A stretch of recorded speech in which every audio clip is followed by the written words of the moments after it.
জলে ভাসমান একটি বস্তুর আয়তনের 0.1 অংশ বাইরে আছে, বস্তুটির উপাদানের আপেক্ষিক ঘনত্ব কত সেটা আমাদের নির্ণয় করতে হবে।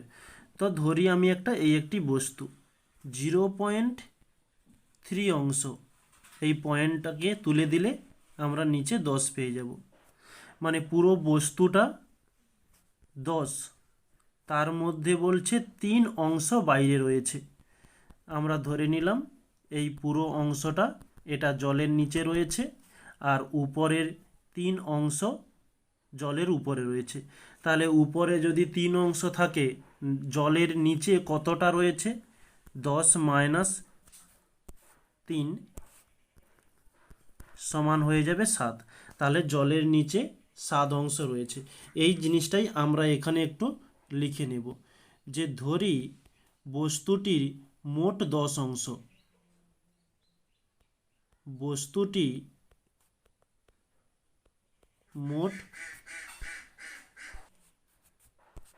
মোট 10 অংশ। 1 মিনিট, 10 অংশ। ওকে, তাহলে এখানে আমরা লিখতে পারি যে বাইরে ভেসে থাকার অংশ, বাইরে ভেসে থাকার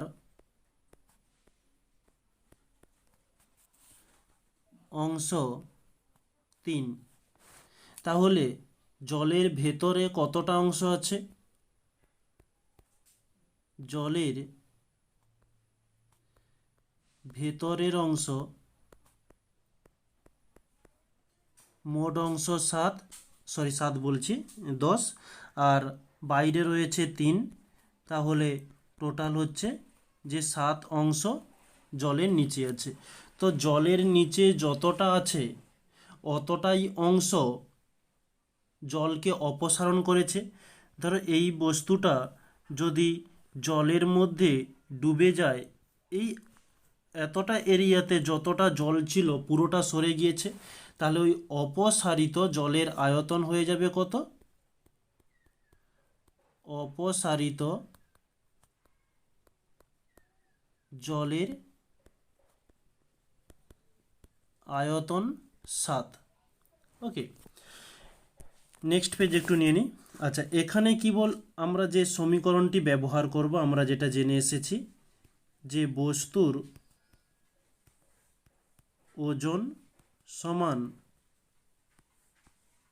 বস্তু দ্বারা অপসারিত জলের ওজন। এখানে এই বস্তুর ওজনের সমীকরণ কি হয়? ঘনত্ব গুণিতক আয়তন গুণিতক অভিকর্ষজ ত্বরণ। ওকে, আচ্ছা, অভিকর্ষীয় ত্বরণ বলছে এখানে, অভিকর্ষজ বল করো। ওকে, নেক্সট, বস্তু দ্বারা অপসারিত জলের ওজন, ঠিক একই সূত্র, যে ঘনত্ব গুণিতক আয়তন গুণিতক অভিকর্ষজ বল। এখন এই যে ঘনত্ব যেটা হয়েছে, এই ঘনত্ব আমরা নির্ণয় করব। গুণিতক আয়তন কত? এই যে বস্তুর ওজন, মানে বস্তুর আয়তন মোট কত ধরেছিলাম? 10, ইন্টু অভিকর্ষজ বলকে আমরা জি দ্বারা চিহ্নিত করি, জি দিয়ে দিলাম, সমান ঘনত্ব। এটা কিসের ঘনত্ব? এদিকেও ঘনত্ব লিখেছি, এদিকেও ঘনত্ব লিখেছি।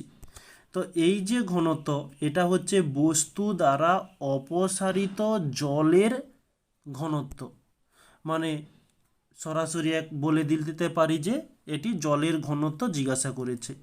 তো জলের ঘনত্ব কত হয়ে থাকে? 1 গ্রাম সেন্টিমিটার কিউব, মাঝে একটা পার হয়ে যাবে এটি। তো জলের ঘনত্ব আমরা করে দিলাম 1।